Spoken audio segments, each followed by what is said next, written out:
Halo, Assalamualaikum warahmatullahi wabarakatuh. Perkenalkan, nama saya Rizka. Kali ini saya mau share pengalaman saya, kenapa sih di usia saya yang 32 tahun ini, saya kena GERD. GERD itu adalah asam lambung yang sudah naik ke kerongkongan. Jadi sebenarnya kalau saya tracking, gitu ya, dari kebiasaan saya makan atau jajan saya, itu kurang lebih normal sih ya, seperti orang-orang kebiasaan. Hanya saja, eh, kalau saya riset ini ya, riset riset saya pribadi secara kasar-kasar itu ya, ketika saya masih kecil, ternyata SD itu, saya masih ingat, SD itu saya tuh sering banget masuk angin. Sering masuk angin, kemudian salah penanganan juga, eh, SMP ke SMA, naik menjadi MAH. Kemudian 1 tahun terakhir ini saya merasakan sesak, sering sesak nafas. Intinya nafas pendek-pendek dan kalau ngambil nafas panjang itu sering nggak nyampe. Nah, seperti saat ini. Saya ngomong pun nafasnya agak berat. Saya disclaimer dulu ya. Kalau menurut pengamatan saya, ini karena kekurang pahaman ya, kekurang pahaman orang tua saya dulu atau keluarga saya dulu tentang bab mengenai makanan. Ya karena saya nggak mau menyalahkan ya karena memang background knowledge orang tua saya itu bukan yang berpendidikan lulusan tinggi, perguruan tinggi itu enggak.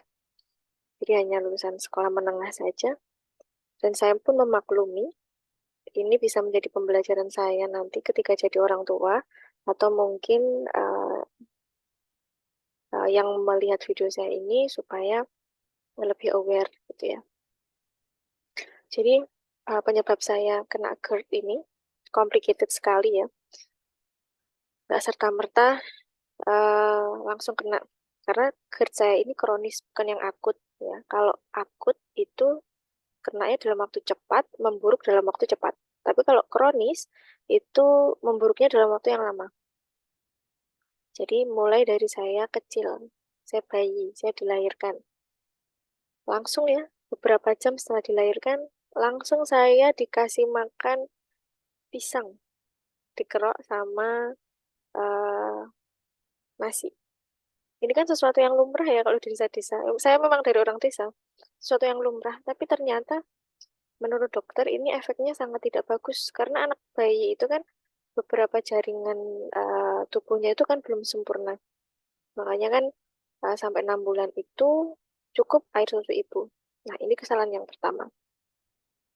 Saya langsung dikasih makan itu tiap hari itu, jadi tiap hari. Selain ASI, juga saya dikasih makan seperti itu.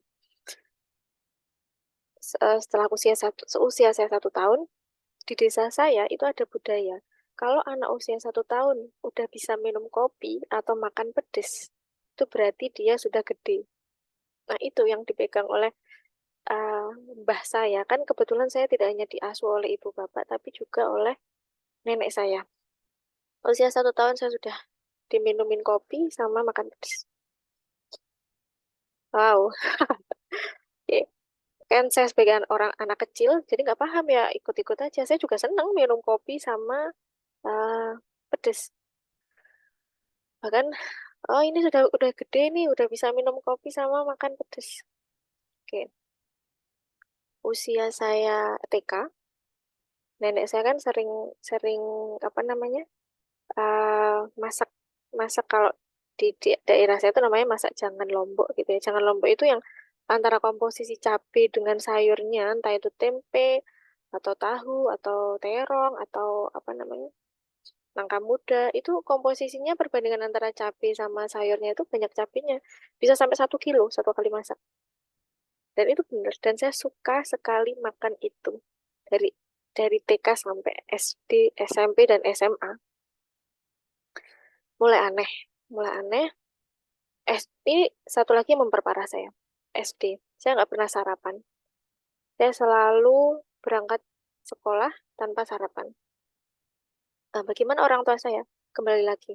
Saya tidak menyalahkan orang tua saya. Kembali lagi karena memang pengetahuan mereka yang mungkin tidak se sebanyak kita sekarang gitu ya.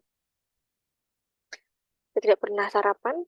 SD mulai kelas 4 5 tuh saya sering perut tuh kembung. Awalnya ya dikira masuk angin ya. Setiap kembung, ini salahnya lagi, setiap kembung selalu obatnya adalah kopi panas. Aduh, bisa dibayangkan ya. Ini bukan solusi tapi memperparah. Begitu terus. Sampai akhirnya SMA, saya tuh sering sakit ulu hati. Kalau kambuh itu sampai nangis, sampai itu sampai ke belakang ya, sakitnya sampai ke belakang. SMA, seperti itu lagi. Setiap kambuh dikasih kopi panas sama nenek. Seperti dikasih kopi panas sama nenek. Akhirnya, baru tuh, saya memang jarang ke dokter ya, karena menurut saya, ini bisa dihandle oleh orang tua saya gitu. Dulu saya masih anak-anak SMP, SMA kan masih naif gitu ya. Ternyata bapak saya nyuruh saya ke dokter, ternyata saya tuh kena emah. Dan bisa jadi bukan dari SMA, dari SMP. Walaupun saya ketahuannya tuh SMA. Setelah saat itu sudah saya nggak boleh minum kopi. Kalau pedes memang susah saya. Mungkin sambal dikit-dikit masih makan. Oke, sampai saya kuliah, sering kambuh. Dan ada yang bilang kan asam lambung karena pikiran juga. Itu benar. Tapi saya bukan tipe orang yang eh, apa ya, yang masuk dalam tanda kutip gampangan sedih, gampangan baper gitu enggak. Karena saya orangnya ekstrovert. Tapi di balik itu semua, bahkan kalau teman-teman yang kenal saya itu saya tuh orangnya rame.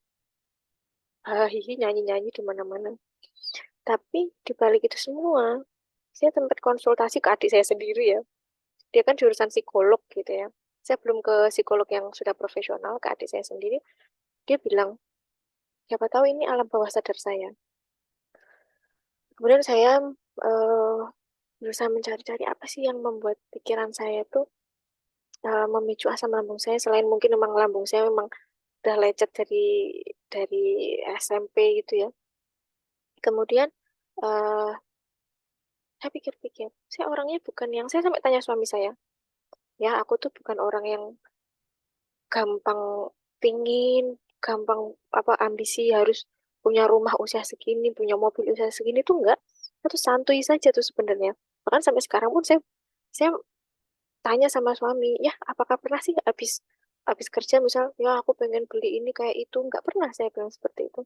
Saya tuh biasa-biasa aja, gitu. Ya, ya flow aja mengalir karena emang saya dari orang desa ya, apa namanya, keinginannya ya nggak terlalu gede-gede gitu. Ya memang semua orang punya ambisi, tapi ambisi saya tuh nggak yang meledak-ledak gitu ya. Saya tuh mengalir aja tuh. Ya kalau misal saya jadi PNS ini pun, ya kalau ada tes saya ikut, kalau enggak ya saya buka bimbel sendiri. Ternyata di percobaan kedua saya lolos. Itu ya, saya tuh itu. Terus saya cari-cari apa sih yang membuat saya itu eh, mentalnya agak keganggu gitu. Karena itu juga memicu asam lambung. Ternyata saya itu orangnya overthinking.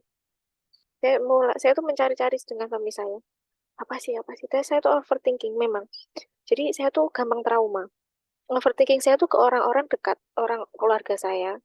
Ya di keluarga saya, suami dan lain sebagainya. Saya tuh ya, kalau WA suami saya 5 menit aja nggak dibalas, saya tuh mikirnya udah kemana-mana. Bahkan pernah itu ya, suatu malam saya tuh pengen dibeliin martabak. Suami saya tuh nggak, apa, toko martabaknya tuh mungkin bisa dijangkau 5 menit sampai gitu. Tapi suami saya tuh 1/2 jam itu nggak datang, WA nggak dibalas. Tahu apa yang saya lakukan? Saya jalan di pinggir, saya jalan keluar di pinggir jalan sambil nangis, nyari suami saya. Kemudian saya tuh udah mikirnya tuh, oh, suami saya ini jatuh di mana gitu gitu, seperti itu. Dan itu nggak di suami saya aja, ya di keluarga saya. Kalau saya WA adik saya, ibu, bapak kok nggak diangkat, itu rasanya kenapa? Saya sampai berhalusinasi. Jadi ternyata itu saya overthinking, orangnya overthinking. Jadi kemana-mana itu makanya saya tuh selalu ngajak suami saya. Itu ya. Atau mungkin kalau adik saya tuh menyarankan saya tuh apa namanya konsultasi ke psikolog. Mungkin next ya. Sekarang saya masih si kerjaannya masih agak banyak ini. Jadi itu ya sharing saya. Mungkin ada yang sama.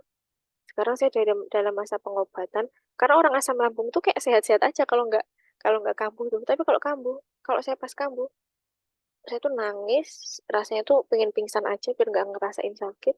Sampai saya tuh sampai ya namanya saya overthinking ya, sampai minta maaf ke suami, ya maafin aku ya kalau aku ada salah kayak orang udah mau mati gitu. Karena memang sakit banget dia. Ya track recordnya kan nggak bagus kan ke hidup saya. Sekarang saya masa pengobatan dengan dokter spesialis penyakit dalam, masih dikasih obat dulu, mau diobservasi selama 10 hari. Kalau nggak ada perubahan, saya harus di endoskopi.